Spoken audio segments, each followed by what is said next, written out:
This is K2 News, the spirit of the Northwest. It had to be said, the Oregon State Highway Division not only had a whale of a problem on its hands, it had a stinking whale of a problem. What to do with one 45-foot, 8-ton whale dead on arrival on the beach near Florence? It had been so long since a whale had washed up in Lane County, nobody could remember how to get rid of one. In selecting its battle plan, the Highway Division decided the carcass couldn't be buried because it might soon be uncovered. It couldn't be cut up and then buried because nobody wanted to cut it up, and it couldn't be burned. So dynamite it was, some 20 cases or a half-ton of it. The hope was that the long-dead Pacific gray whale would be almost disintegrated by the blast, and the small pieces still around after the explosion would be taken care of by seagulls and other scavengers. Well, I'm confident that it'll work. The only thing is we're not sure just exactly how much explosives it'll take to disintegrate this thing, so the scavengers, seagulls and crabs and whatnot can clean it up.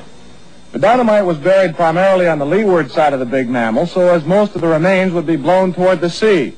About 75 bystanders, most of them residents who had first found the whale to be an object of curiosity before they tired of its smell, were moved back a quarter of a mile away.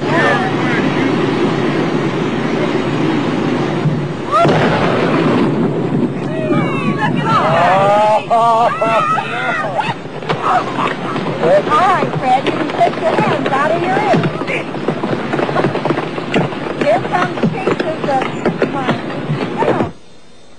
Our camera stopped rolling immediately after the blast. The humor of the entire situation suddenly gave way to a run for survival as huge chunks of whale blubber fell everywhere.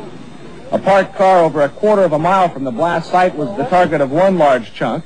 The passenger compartment literally smashed. Fortunately, no human was hit as badly as the car. However, everyone on the scene was covered with small particles of dead whale.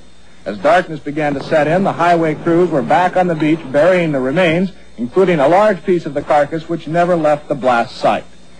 It might be concluded that should a whale ever wash ashore in Lane County again, those in charge will not only remember what to do, they'll certainly remember what not to do.